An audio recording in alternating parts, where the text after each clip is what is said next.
Hello and welcome to English for Everyone, where we practice real-life American English. Today we're going to learn the old meaning and the new meaning of a common phrasal verb. And we're going to learn some great vocabulary, so let's get started. The phrasal verb is ramble on. Let's talk about the old meaning. We see this song from the 70s by Led Zeppelin. It's a rock song and it's called Ramble On. It's one of my favorite songs. And it talks about a man who moves from town to town. He doesn't stay in one city for too long. He rambles on. That's the old meaning. Or this song, Ramblin' Man. It's about the same kind of guy. He moves from place to place. This is also a great song by Bob Seger. Check him out. Now let's talk about the new meaning of ramble on. If someone says you're rambling on, it means you're talking too much. You're just talking and talking, blah, blah, blah, blah, blah. You're rambling on. It's not a good thing. Example, I can say he rambles on. He rambles on about nothing. And I can say he rambles on and on. On and on and on and on. He rambles on and on about nothing. He just talks, blah, blah, blah, blah. Let's hear some examples. She's just rambling on like always. Here I am, rambling on, and you. I would often find myself on a soapbox rambling on and on about the injustices of the world. I'm rambling on and on. And then he just kept rambling on and on about how he was going to kill Sophie. Let's practice. Does he have a clear message or does he just ramble on and on about nothing?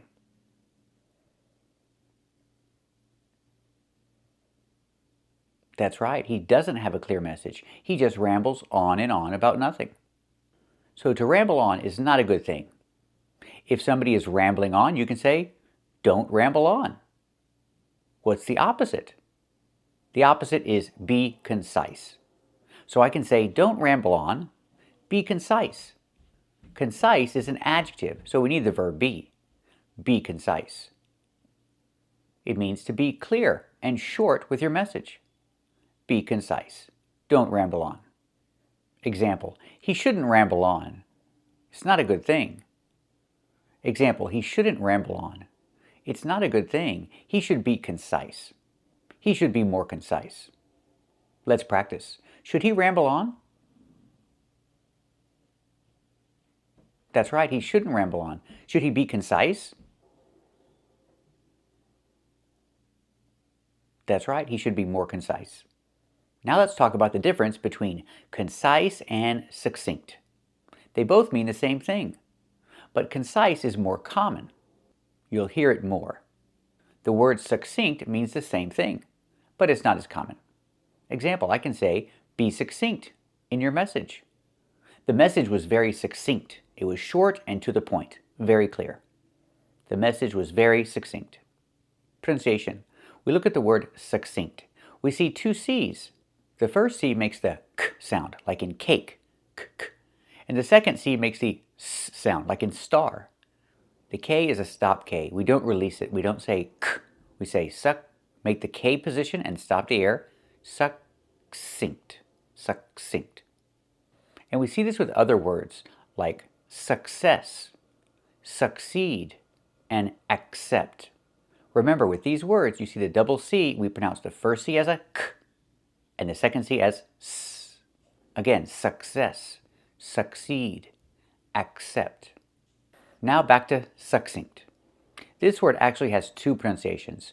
Some people say succinct, and they pronounce that k with the stop K, and some people don't pronounce the K, they just say succinct. But I prefer to pronounce it succinct with that stop K, because it goes along with the other words that have the similar spelling. So example, the message was very succinct, short and to the point. Let's practice. Was the message very succinct? That's right, the message was very succinct. Now let's talk about that INC for the second syllable. Succinct. If you look in a dictionary, it'll say the I is pronounced I like this is, but it's not. When you see INC, we pronounce it just like when you see INK. It makes the E sound like green beans. Listen to the word. Succinct. It's not succinct, it's succinct. It's the E sound. So remember, when you see INC or INK, make that long E sound like green beans. Examples, succinct or ink. There's ink in the pen, not ink, but ink. Keep watching for a full explanation and more examples. Keep watching to practice more. Dictionaries are an excellent source of information, but sometimes they don't give you the full picture. So if you want to sound more natural when speaking, let's learn what Americans really say. Our first example is the pronunciation of words with the spelling ing and ink, like thing and think. The dictionary shows the word thin with the same pronunciation as thing and think, but they are different. Thin, thin, is a short I sound, thin, like this is thin. But with ing and ink, we use the long E sound, like green beans. Thing and think use the long E sound, not the short I. They're different. So when you see words like wing, sing, and bring, you see the combination of ing, you know it's a long E sound like green beans. Listen to the sound. Wing, sing, bring. That's a long E, not a short I. Now let's look at the combination of ink, like think. We use the long E sound, think. Other words, sink and link. You see ink, you make the long E sound, like green beans. Listen to the sound. Think, sink, link. It's the long E, not the short I. It's not think, it's think. E, think. And here's another difficult word. This is a name of a president. It's also the name of many cities and places. The dictionary shows it as a short I, the sound I, like thin.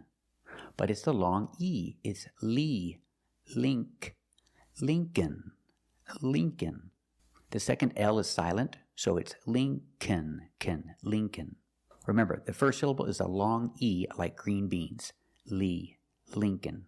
So remember, when you see ing, ink, and sometimes inc, it makes the long E sound, like thing, think, and Lincoln. Hi there. Welcome to English for Everyone. My name's Lisa. Today we're going to talk about how to pronounce the letter A before ng and nk. Let's get started. Usually, when we have the letter A between two consonants, we pronounce the letter A as a, like in hat and cat. But if the letter A is before ng or nk, we pronounce it as the long A, like in plane. For example, thanks. We use the long A. Thanks. Thank you. Sank. In the present sink, in the past sank. The Titanic sank. Let's practice. Did the Titanic sink? That's right. The Titanic sank. Good job. Ankle. Ankle. Use the long A. Ankle. Her ankle hurts. Let's practice. Does her ankle hurt?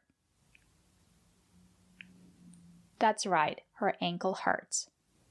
Bank. Use the long A. Bank. I need to go to the bank today. Do you need to go to the bank today? Good job. It's a fish tank. I don't have a fish tank. Do you have a fish tank? Are there a lot of fish in the tank? That's right. There are a lot of fish in the tank. Good job. Hang. Use the long A. Hang. She is hanging the clothes on the line. Let's practice. What is she doing? That's right. She is hanging the clothes on the line. Good job. Language. I speak 3 languages. How many languages do you speak? Good job. Ring. In the past, rang. The bell rang at 10. Let's practice. When did the bell ring? That's right. The bell rang at 10. Good job. Bangs. Use the long A. Bangs. She has bangs. I don't have bangs. Do you have bangs?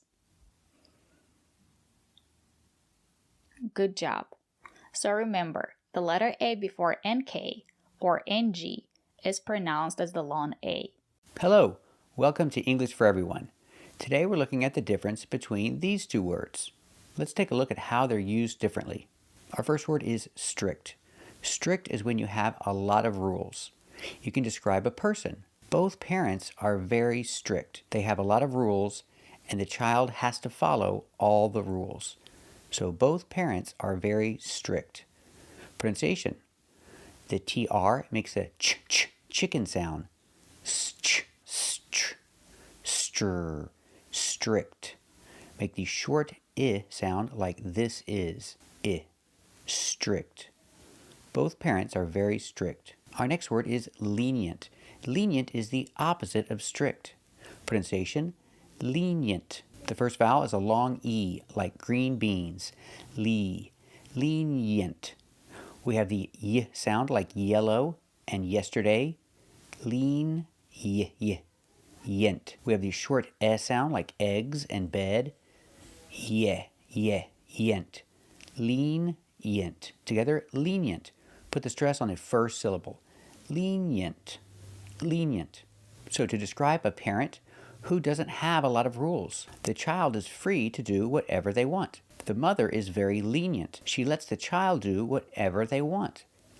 So she is very lenient. Let's practice. Are both parents very strict? That's right. Both parents are very strict. The boy is running with scissors. Is his mom very lenient? That's right. His mom is very lenient.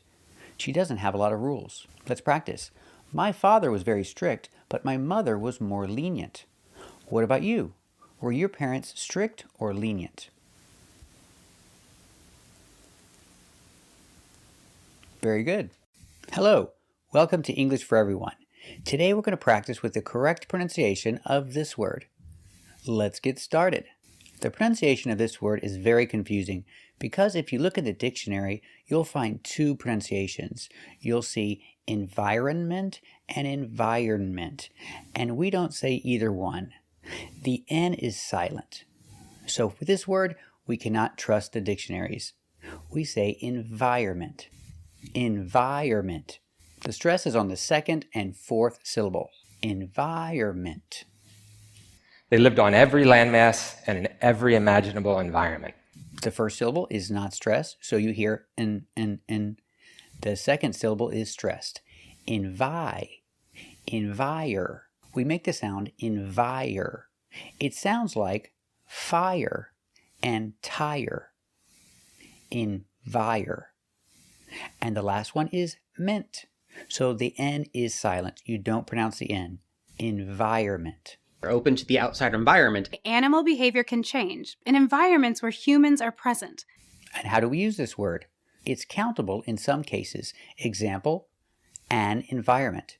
It's one, we say an environment. I want to work in an environment, use the preposition in. I want to work in an environment without stress. Or I can say, I want to work in a stress-free environment. Remember, it's countable, so we say a. I want to work in a stress-free environment. I want to work in an environment without stress. Or I can talk about work environment.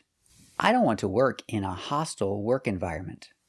Again, it's one, so we say a hostile work environment. I don't want to work in a hostile work environment. He works in a hostile work environment. Let's practice.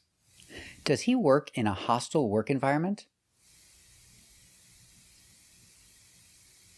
That's right, he works in a hostile work environment. I want to work in a stress-free environment. What about you? Do you want to work in a stress-free environment?